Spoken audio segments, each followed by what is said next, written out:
Hey guys, it's Madison, and in this video I'm going to be discussing number one, how I track my language learning time and the activities that I do, and number two, how I make those super cool graphs that I show in my progress update videos. I mentioned before that I love graphs and just visual representations of the time or activities that I do in languages, and so I thought I would share my secrets on how I keep track of my time and my activities for my language learning journey. And this year I have been decently consistent with keeping track of what I do every day. Now I say that, but I have actually kept track of literally everything I've done every day, but I am not so consistent with actually updating my notebook with it, which might lead to the question of how are you tracking things if you're not keeping it in your notebook? And that is, I let my devices do the work for me. If you are lazy like me and you're not someone who typically tracks things by writing them down or keep a journal or that kind of stuff. The reason that I didn't track what I was doing for the majority of the past 13 years is because doing things like keeping a really detailed planner has always kind of felt like a personal waste of time for me. No shade to anybody who does keep a planner and keep it, really updated, or people who like write in their journals. That's totally fine for you, and I'm kind of jealous that you can be that consistent. But for me, I've never been one to want to spend a ton of time writing in a planner or updating a planner, or I don't want to feel the need that I have to, today I also have to go back in the planner and keep track of what I'm doing and I have to start the timer or this or that. That's never been my style of personality. I'm too lazy and inconsistent, once again, to keep up with those kind of things. And so what I have found helpful is, like I said, letting my devices do all of the work for me, or at least a lot of the work for me. And then when I'm in the mood to actually write things down, I will open up the notebook and get my pen and update what I have done in the past week or whatever in the notebook and color code it and have that record. And that is the reason that I actually really like tracking my language learning, is because I love having that record of what I've done with my time. I don't like tracking it every day, but I love being able to look back and say, oh wow, at that time I was doing this, or oh yeah, that was that phase where I was really into doing Chinese, or oh yeah, that was that weekly challenge that I did and was really successful at or drained at, or that kind of stuff. I like having that record, especially a color-coded record. We love some good color coding here, but I love being able to have that kind of time capsule of notes of what I've done with my life. And so that is why I do what I do. But anyway, let's go ahead and jump into how I actually track my languages. And the main way that I do that is through the screen time functions on my Apple devices. I'm not sure this is available for non-Apple users. This advice might only be applicable to people who use Apple, but if you have on your device a function where you can see how much time you spent on different apps that you use, then you can do what I do, which is use the screen time function and see how many minutes that you spent using a certain app on a given day. And I know on my devices it goes back, I think 4 weeks, I believe. And so theoretically I could go 4 weeks without writing anything in my notebook, and then I would be able to go back and later go through my screen time each day and know how much time I spent on statistical and how much time I spent on do Chinese and that kind of stuff. So that is how I track all of my app time usage. The majority of the language learning that I do is either on an app or on the internet or reading. And so I will show you how I keep track of all those different things, but let's go ahead and I'm gonna write down all of the statistical learning that I did this past week, which is most of the learning that I did this past week, in my notebook now. So this is what my notebook looks like. You can see there's a couple different sections here. I actually mostly just use the main one in the middle here. I keep track of the date and the day of the week, and then later I write the total amount of time here.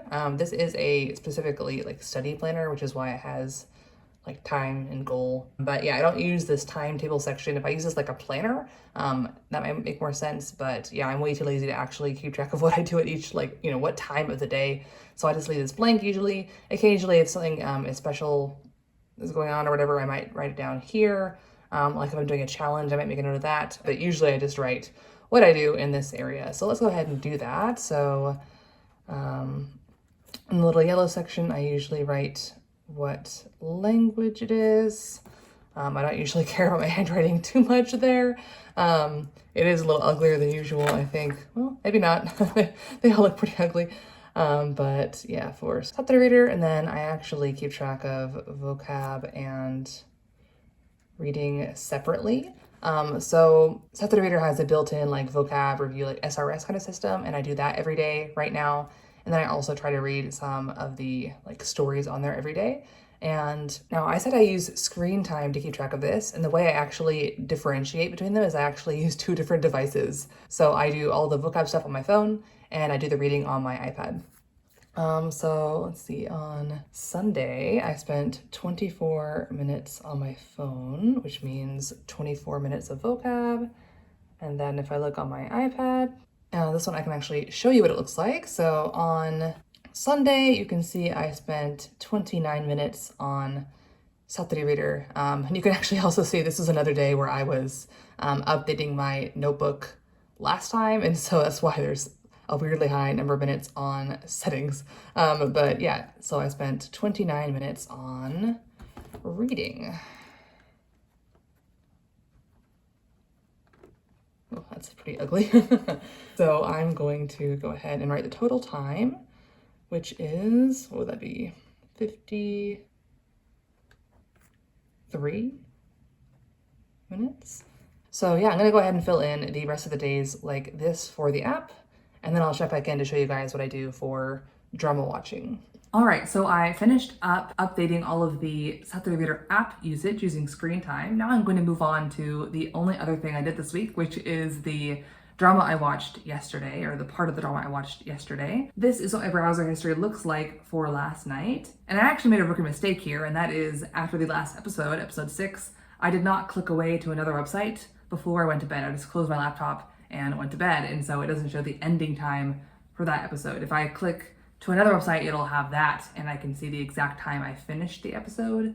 But no fear, because I was only watching the drama last night, I can actually use my Safari screen time on my computer to see how many minutes I used during the 2 a.m. hour on Safari. And it looks like that is around 50 minutes of that hour. So I can see I ended around 2:50. And so typically what I would do in a normal situation is I would take the beginning time, which in this case is 9:59, and the ending time, which in this case is around 2:50, and I would just like subtract those numbers and have the number of hours I spent on the drama. However, another weird thing I did last night that I almost never do is I was doing my Saturday Reader while I was watching this drama. And by while, I mean I would like pause during the episode, and then I would take out my phone and like do some vocab review. And then after one round of vocab review, because Saturday Reader you do it in like 20-word chunks, after one of those, I would pause, watch a little more of the drama, and then I would pause that again and go back to Saturday Reader. And that is very unusual for me. Normally I do not make it complicated like that. But because of that, I had to do an extra step, and that is subtract the amount of Saturday Reader time from this total drama time. Again, I don't usually do that kind of thing. I don't usually pause and like leave and then come back. I usually just sit there and watch a drama. Or if there's interruptions, it's usually on my computer so I can see on my browser history again that I stopped to do this other thing on this other site. But anyway, let's go ahead and do that math. So that's what, 4 hours and 51 minutes minus, let's see, 450, let me write this down. 451, and then the Saturday Reader for yesterday was 27 minutes. And so quick mental math there, 24 minutes. So 4 hours and 24 minutes I spent on dramas last night, which again, I ended up watching more than I had planned, but that's how the weekend is sometimes. You let yourself relax a bit. Also, I spent the entire day before that like cleaning my apartment, and my apartment is crazy hot right now because our building has not given us access to AC yet. They will give us access starting June 1st. And so my apartment's been around 86 degrees Fahrenheit, 30 degrees Celsius for like 3 weeks now. And so I've been putting off cleaning because it's been so stiflingly hot in my apartment. But yesterday I was like, I can't take it anymore. My apartment is a mess. I'm cleaning. And so I sweated and toiled all day long and felt like spending 4 hours and 24 minutes watching a drama at night and stayed up too late. And so anyway, it's enough of me rambling about why I binge watched the beginning of this drama. I'm gonna go ahead and write it down in my notebook.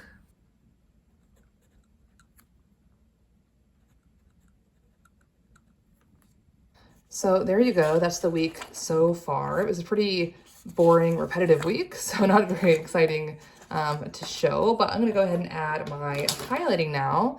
These are the 3 colors I use. I won't need green today because there's no Korean this week. But yeah, I'm gonna go ahead and highlight everything real quick.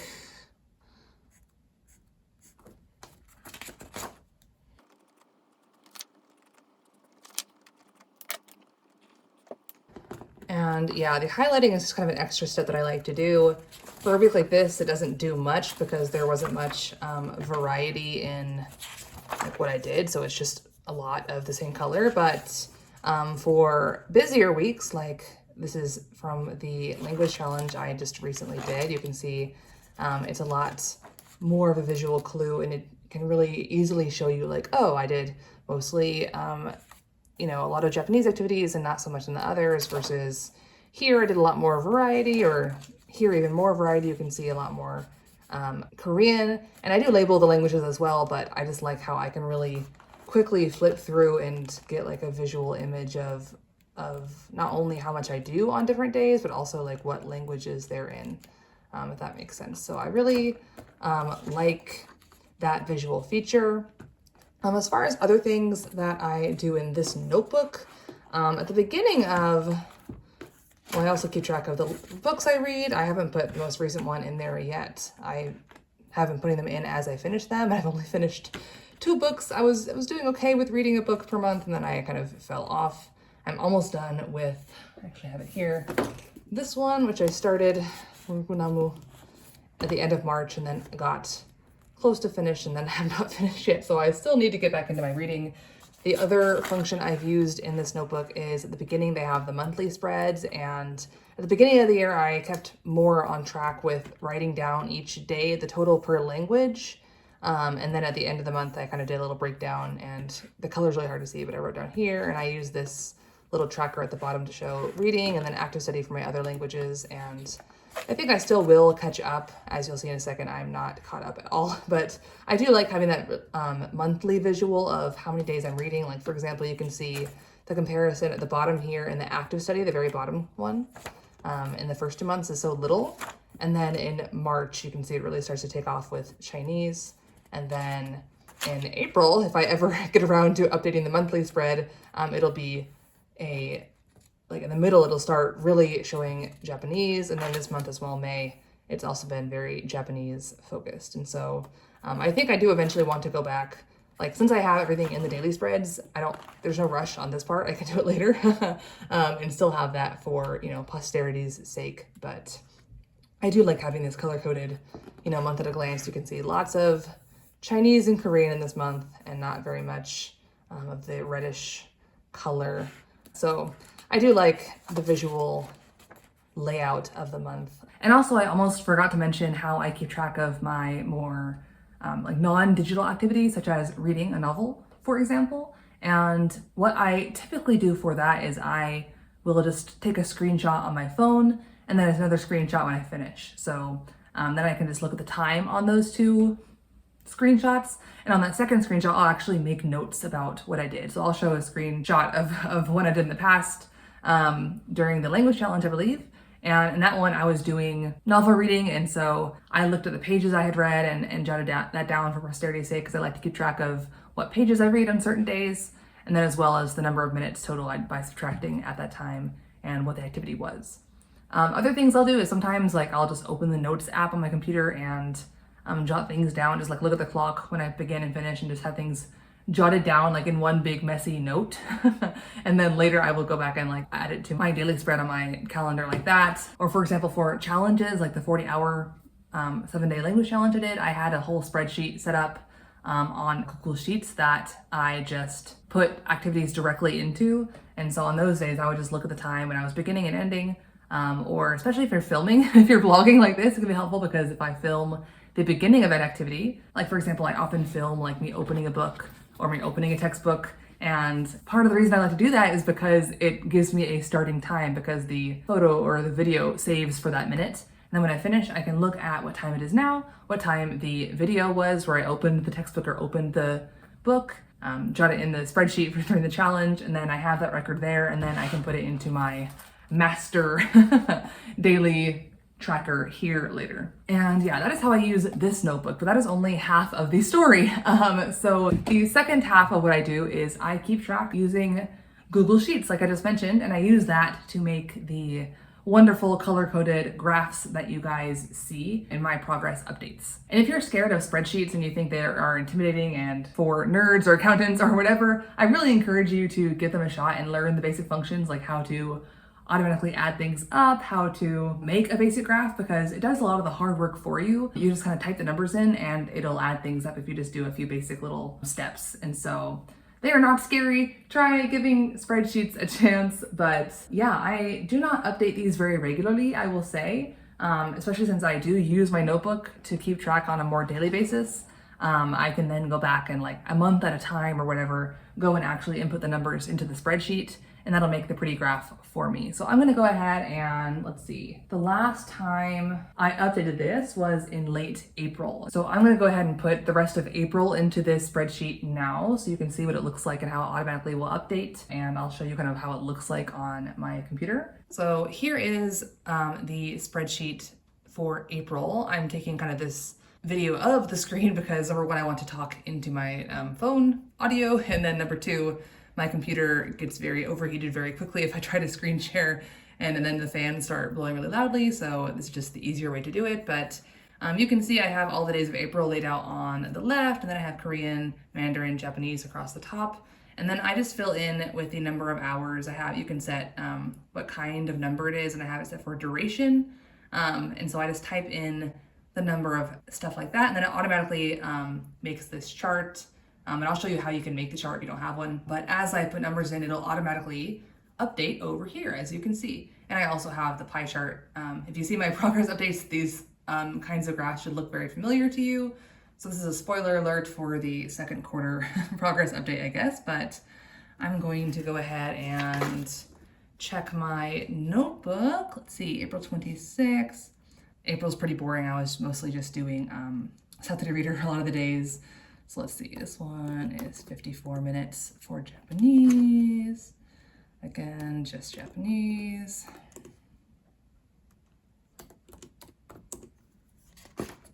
Okay, the 29th is interesting. I binge watched a drama apparently. Let's say it 8 hours of, oops, still me, I have to write like that. I even did some do Chinese for just 4 minutes. I guess I did some vocab review probably. And then the rest was, let me do some quick math, 20 plus 23, 43 minutes of Japanese. Okay, so that is the month, and as you could see, it was updating automatically. That 8 hours really helped this jump up and actually be present. Wow, I only did 2 days the whole month of any Korean. That is insane. But actually I also, if you scroll down, this is my active study time. So I also keep track of my active time. And again, wow, only red and yellow. Normally blue is the biggest category. If you look back at like January, for example, blue is by far usually the biggest chunk because of reading. But wow, April was so split between the other languages. So anyway, I'm going to quickly double check and do some analyzing. Again, most of it was just Saturday reader, which is all active time. Wednesday, the 8 hours doesn't count, that was just a drama. Do Chinese counts. And what was that, 43 minutes? 43 minutes. And the last day was all Saturday reader. And yeah, that's basically how it works. Once you have the setup, all you have to do is like copy and paste for a new month. So for example, I don't have a May tab here yet. So I'm gonna go ahead and set it up by just duplicating my existing sheet, renaming it May, and then just deleting out all of this stuff. And sometimes you have to add things like April 31st, for example. I need to add, May 31st, because May has an extra day. Let's see, May 1, May 2, and then you can just copy that down. I'm going to show you exactly how easy this is, all the way to May 31st. I'm going to quickly input all the time so far for May, or at least some of the time so far for May, and show you how you can even make a chart like this. All right, so fast forward in time, I just put in all of the numbers for the 40-hour 7-day language challenge, which is why there's so much stuff here, but I'm going to show how easy it is to actually make this graph. So if that doesn't exist, all I have to do is highlight this section in Google Sheets, insert chart. And automatically, you can see it as kind of a different style that I don't like as much, but if it pulls up over here all the chart editor, and I can change it to what I like, which is this stacked column chart one. And you can see automatically it fills in all of the days. It gives me the key. I don't want this name, so I can just delete it and it goes away. And I'm going to move it back up by where it was. And you can see as I type things in, for example, the next day after the challenge, I did 54 minutes of Japanese. And so you can see, once again, it automatically just starts putting things in. And you can see I also have some things over here where I automatically count how many hours I have for each language. So, wow, May is going to be very high. I'm only on partially through day 8, and I have already 42 hours. I guess it's obvious because I did the 40-hour language challenge and I got 42 hours for that. So this month's gonna be very high. I can already tell, which is very exciting. So yeah, that's how I keep track of my languages. Like I said, I'm pretty lazy and inconsistent. So I've managed to find a way to track languages that does not require me to have to do something every single day. I'm able to go back and look at screen time and browser history in the future and have a ongoing record of what I've done. That way, only, once every week or so, when I'm feeling motivated, like on a weekend where I have extra time, I can just sit down and go through the week and jot things down. At the end of a month or at the end of a quarter, I can go on the Google Sheets and actually update that and see it visually through charts and graphs, which, as I mentioned before, I love charts and graphs for seeing how the year changes and how much percent I'm doing here and there and that kind of stuff. And so if you're someone like me and you do a lot of your stuff digitally and